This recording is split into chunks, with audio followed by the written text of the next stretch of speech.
Choosing a home EV charger sounds simple until you realize there are dozens of options, and the wrong one could mean needless expense and aggravation later. EV infrastructure expert Stephen Bieda has delivered over 300 charging projects across North America. In this session, he breaks down exactly what to look for so you get the right charger installed correctly the first time. Stephen, the floor is yours. Let's kick off by saying hello and bonjour to everyone. So, savings. Why should you consider buying an EV and a home EV charger? It boils down to the laws of physics, really. That's why EVs and charging is really affordable. Electricity is a frictionless type situation. So, if you want to optimize your home and transportation systems, the best way is to shift everything possible to electric. This recent Clean Energy Canada study shows how total home electrification savings varies by province. Entirely electrifying a home with a heat pump and electric vehicle charging results in significant financial savings and climate emissions reductions compared to using conventional technologies like fossil fuels. Fully electrifying your home in Vancouver actually results in about a 97% emissions reduction, in Toronto, 93%, and Montreal, 99%. So, on top of the financial savings, tremendous environmental benefits.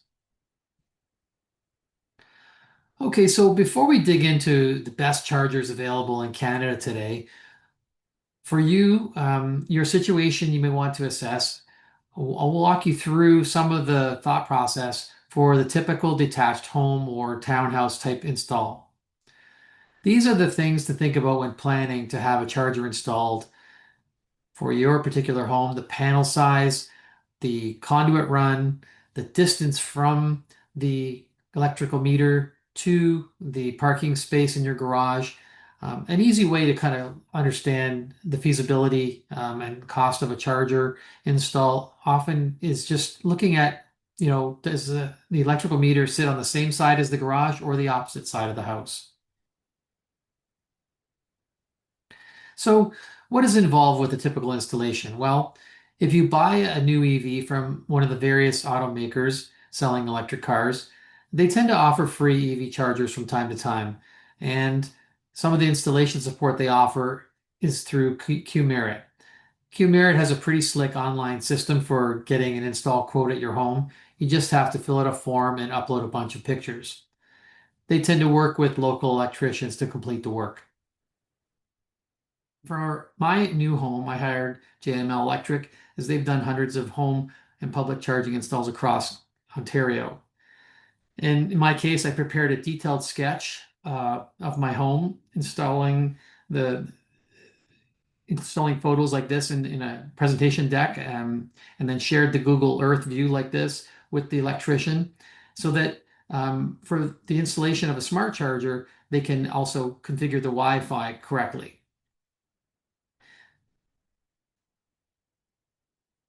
So I recommend you send, a complete range of photos from different perspectives: electrical panel, the space around the panel, the conduit run, the garage photos, and sometimes the electricians will also request 12 months of electrical bills to assess the electrical load on your panel. Generally, that's more for commercial installations, but depending on what you may have at your home, maybe a pool or a hot tub or sauna and some other electrical devices or outbuildings, it can be important to have a total outlook perspective on the electrical draw on your panel. Um, in this particular case at my home here, you can see there was some structured wiring run to this 200 amp panel. There's a number of breaker slots that are empty. So it was a relatively easy decision to determine that, there really isn't a need for electrical panel upgrade. I also always advise getting 2 or 3 install quotes.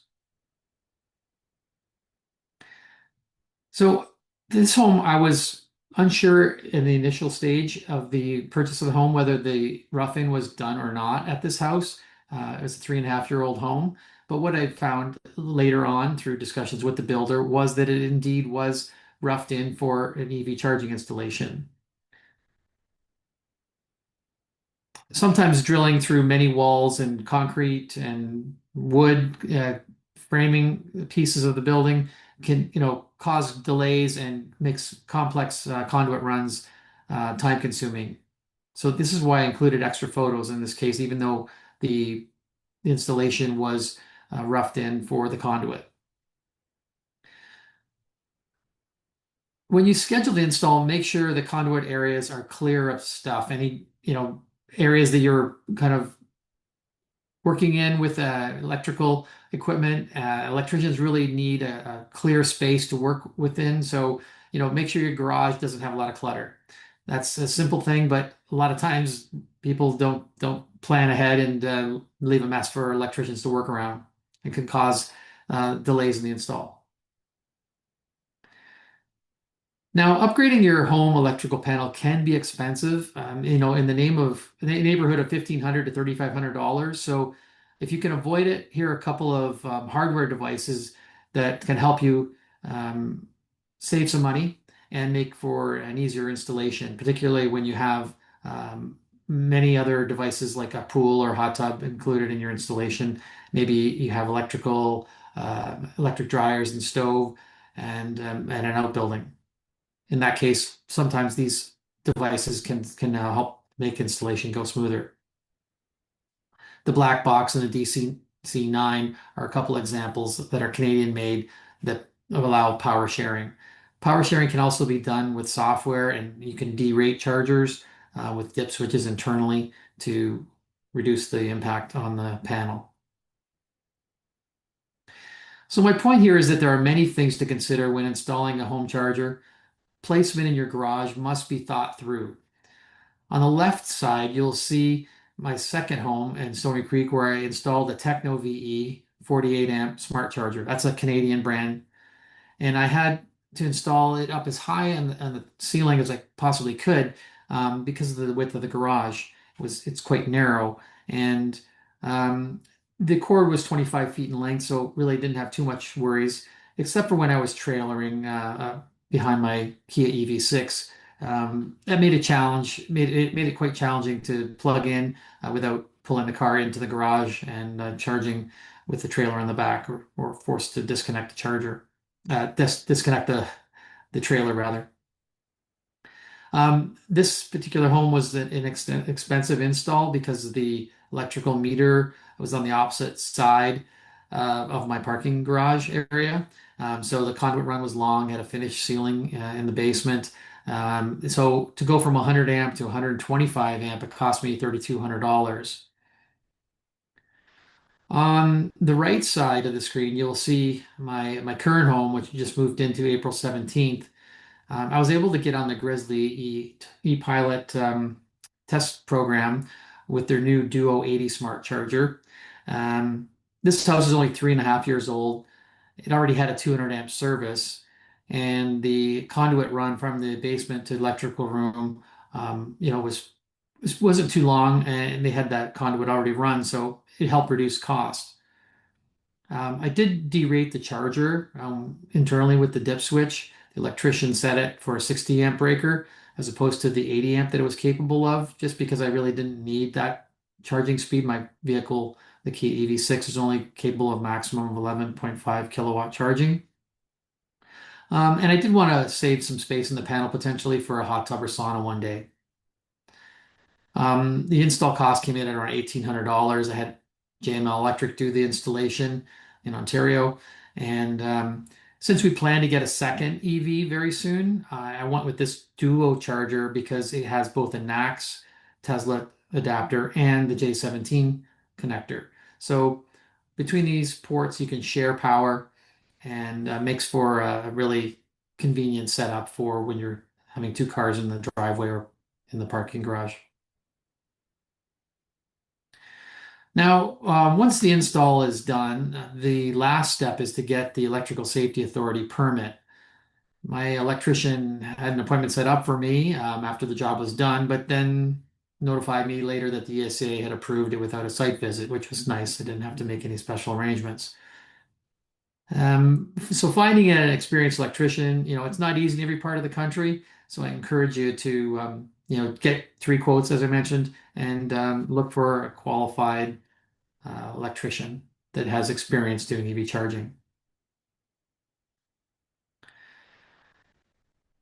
So, for the purposes of this webinar, we are focusing on Canadian brand charging hardware, and these are the four that are available: Flow, Techno VE, Elmec EV Duty, and United Chargers makes Grizzly. So, if you're in a single detached home and your panel could support a 60 amp breaker, it's great to go with an 11.5 kilowatt charger, like the ones that I have here. These are hardwired units. A 40 amp circuit is common and it's fine for most situations. If you have a vehicle with a very large battery pack, it's sometimes nicer to go with a faster 11.5 kilowatt charging unit. Most EVs today tend to charge between 11 and 11.5 kilowatt, um, which use the 60 amp circuit and number six wire. Although some models like say a Cadillac Lyric or a Ford F-150 Lightning, they can use up to 19.2 kilowatt charging, which does require a 100 amp breaker. So installation for a hardwire charger is usually a little less expensive because you don't need to install a NEMA plug-in female wall connector. Um, this is the downside to this, however, is if you move to a new home, you can't easily disconnect the charger and take it with you or bring it to the cottage. If you happen to have a second home, you can, easily disconnect and reconnect at your leisure. Now, the downside though, NEMA plug chargers are not rated for outdoor use, and the more you plug and unplug them, the more um, damage or risk you have to damage to the plug and the charger. So EV chargers are increasingly becoming commoditized, and really, there's just so many brands to choose from and models. It can be confusing. But sometimes selecting the right charger for you comes down to software features, not the hardware. Um, Ease of Wi-Fi setup or a slick app that has time of use scheduling that is convenient to use can be a deciding factor. Here I showcase some iOS, Apple comparisons. The Flow app tends to get top marks largely due to the public charging part of its app and the reliability of the Flow network, but you can read reviews in your app to see which charger may work best for you. The task of buying an EV charger can be overwhelming, which is why many people buy chargers on Amazon. However, once you learn an app or a website, making a purchase can become less onerous. If you're looking to buy a Canadian EV charger from a Canadian online retailer, the Running Electric Equiterre site here that I have on the left is a great option. And on the right, Charge Hub, also another Canadian company. They have lots of filters on these sites, and you can select Canadian made or hardwired or plug-in or various amperage ratings. So it makes the decision process easier. And sometimes one site will have stock and others won't. So you have to shop around a little bit. I also really advise to order your EV charger way in advance of when you may need it and book your install well in advance. I'm in my home that I just moved into April 17th. I booked it 8 weeks in advance, the installation, and I picked up my charger a week before so that everything was ready when I moved in. Now, having your charger outdoors can, give you added cord length, which can be important in certain situations. Um, Particularly if you're towing, you have a trailer or a large vehicle. And then, for outdoor use, NEMA 4 or NEMA 4X rated enclosures are great for protecting all the insides of the charging hardware, the circuit boards, and so on. Indoor chargers don't need as high an enclosure rating. And I mentioned before, but for a NEMA plug-in type charger, if it fails, that ability to disconnect is really handy. If you have to send it back under warranty or have it swapped out by an electrician, a hardwired one, it requires an electrician to disconnect. A NEMA rated plug-in type charger, you don't require an electrician to disconnect it. Much easier. It's also worth noting that a NEMA plug-in charger has a maximum circuit breaker size of 50 amps, which equates to a 40 amp charger that can deliver 9.6 kilowatts at 240 volts. A 40 amp charger will give you about 40 kilometers of range per hour. 48 amp will give you about 65 kilometers of range per hour. And an 80 amp charger will give you up to 100 kilometers of range per hour of charge. So a great source for finding the best charger, I find, is Tom Moloughney's State of Charge. This website and YouTube channel is fantastic. His charger rater system, um, provides expert analysis, and although they don't function on various levels, including where charger was manufactured, Canadian brands versus US and other countries, there are a few different good Canadian options on there. So this analysis that he provides is really based on tremendous industry expertise.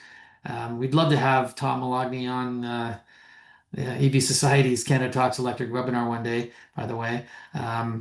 So yeah, if you're shopping for a charger, and you're looking for independent analysis, check out the State of Charge website.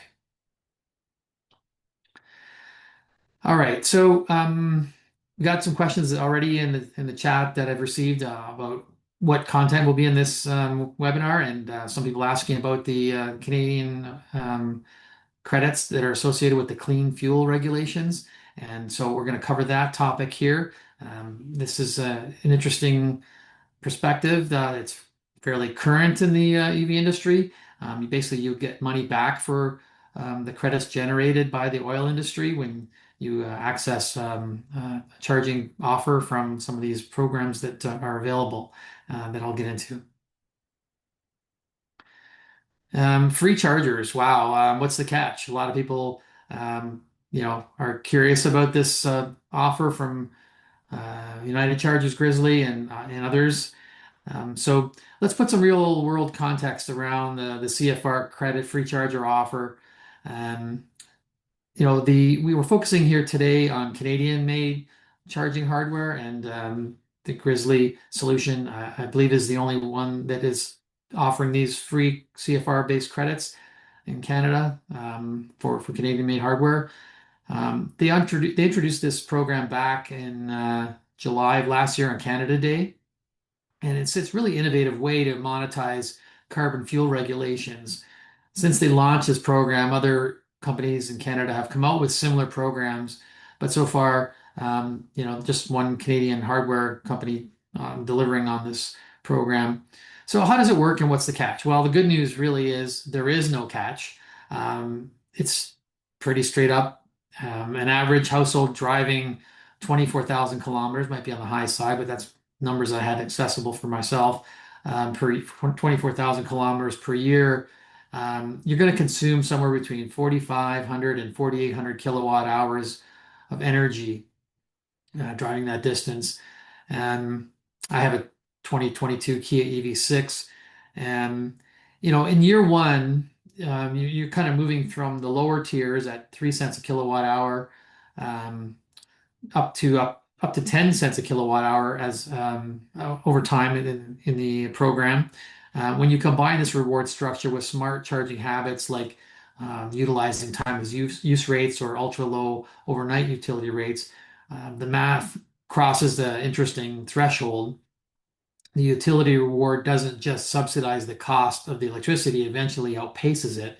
So we aren't talking about a get rich quick scheme here, though. We are looking at a fundamental shift, though, in the total cost of ownership. And it does have a broad impact on the payback of your EV purchase broadly. So how does it work in the long run, like over 3, 5, 7 years and so on? Um, a few companies in Canada are offering a free home charger and will pay you between 3 cents and 10 cents a kilowatt, basically a kilowatt hour. Basically, the more you drive, the more you can make on this carbon credit backed program. So what you see here is an AI generated calculator that I came up with that shows how much you can reduce your home EV charging electricity cost through this Grizzly Club offer or something similar. You will notice that I have input 24,000 kilometers of driving with a 20 kilowatt hour per 100 kilometer efficiency. My EV6 is rated lower than that, but I use 20 as an annual average number because weather conditions can affect efficiency quite a lot. If you're from BC though, or Quebec, yeah, you'll kind of see this rate of 11.5 cents per kilowatt hour as quite high. But what I figured here in this example was, it's important to look at the adder fees and HST, are significant. Um, to estimating your electricity cost. So take your total energy spend per month or per year and divide it by the total kilowatt hour consumption on your electricity bill to determine your real or actual cost per kilowatt hour. Okay, so let's summarize. And at a high level, these are key pillars to leveraging a smart charge and CFR credit optimized type EV charging installation. The first pillar is really plan what speed you're charging at or wish to install at home. The electrical panel, what can it support? Do the strategic engineering part of the installation with your electrician. Secondly, where do you want to place the charger? Indoors or out? And do you want a hardwired or plug-in type charger with a NEMA connector? And then lastly, decide if you want to take advantage of the free charging promotions that are available through these CFR credit type programs. In my opinion, it's a no-brainer. Why wouldn't you want a free charger and earn credits over time? So that's a wrap. Thank you for your participation. I'd be happy to field some questions. And back to you, Tim. All right, Stephen, thank you very much. And I am going to call on Jason. Thanks, Tim. Thanks, Stephen. Okay, let's see. One of our first is uh, what would you say are the pros and cons of a smart EVSE versus just a dumb EV charger? Well, if you want to take advantage of any of these free charger offers, like leveraging the CFR credits, then you need a smart charger. That's how they can gauge the amount of kilowatt hours consumed. So yeah, that is part of the equation. Uh, Depending on your vehicle as well, some vehicles have uh, apps that allow you to schedule charging. If not, you can use your smart charger to schedule charging for off-peak times, and that can save you some money. So yeah, there's good reasons nowadays, in the offers for smart chargers vary a lot. There's many options from different brands, so I think it's a smart consideration. Okay, and a related question was about can a charger give you reports on kilowatt hours used in a session? And I assume you need a smart charger for that kind of functionality as well. Yeah, that's correct. Yeah, the different software platforms and hardware will have varying levels of reporting available, but um, yeah, that's available.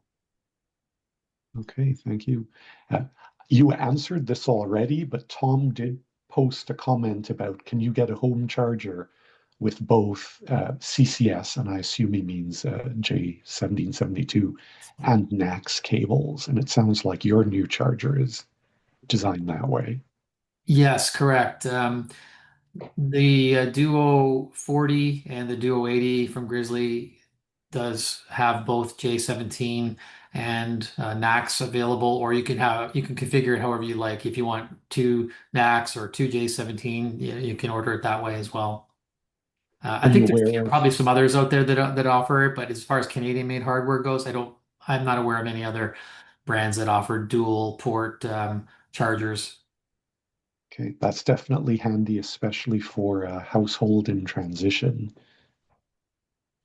Yeah, yeah, it's very convenient. I mean, nothing exciting about getting up in the middle of the night and switching your port of your charger over to another vehicle, because the charging session's completed, and you don't have that dual port type unit. Okay. Uh, Jeff posts about some damage to his Tesla charger. So the actual dispenser head apparently is broken and they want him to replace the whole thing. You aware of any options, maybe third party for repairs? I think some brands have ability to replace just the cord. Replacing just the handset itself is very uncommon. Maybe in some, DC charging situations where you're talking about a much more expensive cable and handset setup, that is an option to just replace the handset. But unfortunately, these handsets, the way they have to be sealed, weatherproofed. Yeah, it has to be done at a factory, and generally with shipping costs and logistics, it's just unfortunately these chargers are so low cost now. There isn't really much incentive for manufacturers to be just selling the cord or the handset separate from the whole charger. Eric posts basically a 100 amp house panel isn't a roadblock for putting in an EV charger. And depending on your driving, you don't even need a 48 amp circuit. In your opinion, how low do you think you can go for charging circuits while remaining reasonable? Yeah, convenience tends to be king these days for a lot of people. It's sort of the driving factor of what charger they select. It also depends greatly on what vehicle you drive and what size battery pack you have. If you've got a 5-year-old EV with, maybe a 300-kilometer range max, maybe a 40, 50 kilowatt hour battery pack, you know, you can probably get down to 30 amp, 24 amp charger without any difficulty, and you'll have plenty of range recuperated by morning if you plug it in at night. Um, it's just these some of these newer vehicles that have faster charging capability on the AC side, up to 19.2 kilowatt. That's overkill for most people. But in these two or three maybe charger households, or two or three EV households, that can be a real issue. And so it just really depends on how fast a charge you need. Maybe if you drive a lot as well, if you're doing long distance runs for work, 400 kilometers a day or something, you might want a charger that charges faster. Stephen, I'll jump in. I have a family member who is working out very well with a charger that's only getting to the car, I believe, on the order of it's less than 20 amps. And that person has no difficulty at all. And for me, being the cheapskate that I am, my goal would be to make sure I could replenish my usual daily charge requirements in the 12-hour window that we have, at least where I'm from in Ontario, on the off-peak rate. So between 7 p.m. and 7 a.m., I want to make sure I can, most of the time, get my total charge done in that period of time to save money. So most Canadians, well, the Canadian average is what, 55 kilometers of driving a day is a typical Canadian commute. So most people will have no trouble at pretty low amperage getting a decent charge overnight. So my 2 cents. Great points. Yeah, no need to overspend in most cases. If you're really dealing with edge cases, yeah, and you got the budget to do it, great. Go for what you can afford Yeah, as far as upgrading. in the early days when I had my first EV back in 2013, it could charge at 80 amps at the car, and of course I didn't know any better. I put in the maximum so I could do that, as I think you did. And it was just not necessary. I realized very quickly that, well, that was overkill. I just didn't need to do it. It paid off years later when my wife also bought an EV. And so, I had a 100 amp breaker on my panel delivering 80 amps to my first car. Well, I could split that, and now I deliver 40 amps to two cars, and I didn't have to change anything other than add another charger in the garage. So, yeah, it's future proofing, but you don't need that much. On a related note, and this probably goes a bit more technical, Rick asks, are there any advantages of things like black box or other DCC managers? Not typically. The ability to share circuits is hardware like these devices are not inexpensive. I believe they're somewhere in the $900 to $1,200 range. It's more for, I think, installations where you really have maybe a very large house and a lot of draw on the panel in addition to the EV. So yeah, it's something that sometimes I've seen spec'd by electricians, but it's not really common anymore, particularly with chargers that have dip switches where you can derate them a little bit and not have to worry about buying an additional hardware device. Okay. And I remember in the past, used to be a popular option for chargers to talk to each other and share the load. Is that still a market feature, or has that kind of gone away, in your opinion? I haven't seen much of that anymore. No, commercial installations will have more complex demand response energy management software to basically regulate the flow of energy and avoid demand charges. But at a home installation, no, that's not something you see. I have one or two additional questions of my own. So you talked about circuit sizing, and I think that's important to reiterate because the circuit you size for your charger dramatically increases or decreases the cost. I think that's worth considering. As Tim mentioned, don't overbuy. Look at what you need to drive kilometer wise and size things appropriately. Would you agree? Yeah, adding larger circuits are expensive and can complicate your power situation in your home.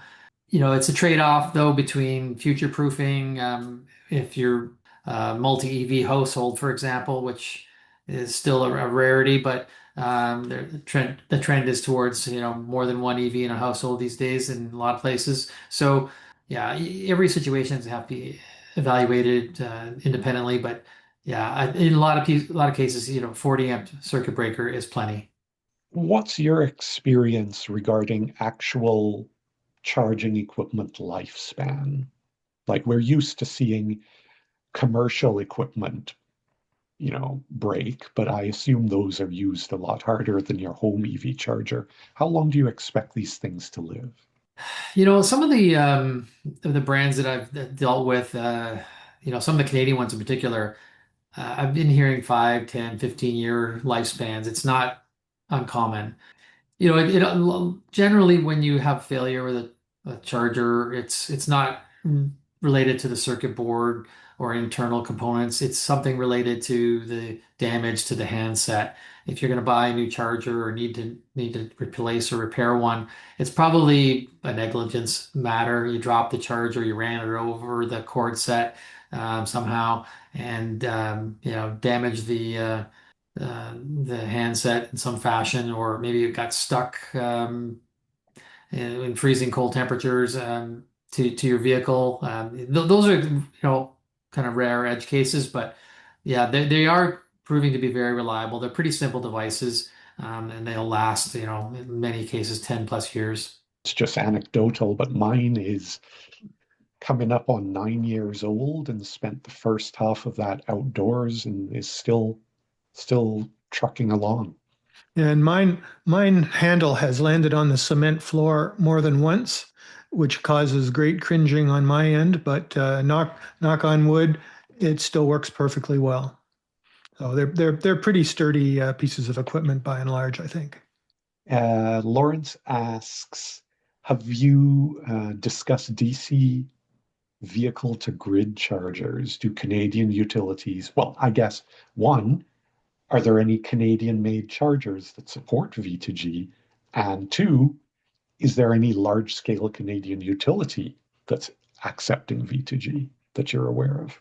I know there's some utilities testing it. I believe Hydro One is and Electra. As far as widespread deployments, I'm not aware of any. There's a couple brands that come to mind, like Wallbox, not a Canadian company, and I think Emporia that have designed and started selling V2G hardware for home applications, and then Ford has their own for the Lightning. But I'm not aware that it's available in Canada, or it was for some period of time, and now it's not. So yeah, it's a bit of a fluid market. I think the V2G space, the vehicle to home charging is. I've never seen an installation myself, but would be open to considering one at my home at some point down the road, possibly. It's interesting that in Europe at the moment, electrified buses now are becoming really popular and replacing the gas and or the diesel fleets. And imagine those things. There are 200 kilowatt hour batteries in every bus. Parked at night often, they're creating a giant virtual power plant. And I'm sure that's coming. It's just a question of the utilities stepping up and also participating because they have to make the transmission lines ready for that, I expect. What are the important certifications like UL or CSA that you think are important to check when you're choosing a charger? Yeah, ULC, Underwriters Lab Canada, or Intertech and CSA. These are the kind of brand identifications that you see on chargers. Mostly, ULC tends to be the highest, more stringent standard. The criteria that from my experience in dealing with various manufacturers, they tend to see the ULC as the high bar gold standard. Excellent. Thank you, Stephen. Over to you, Tim. If this helped you make sense of your home charging options, hit subscribe. We cover EV topics like this every month. Got questions about your specific situation? Well, then drop them in the comments. Stephen or someone from our community may be able to help. Thanks for watching.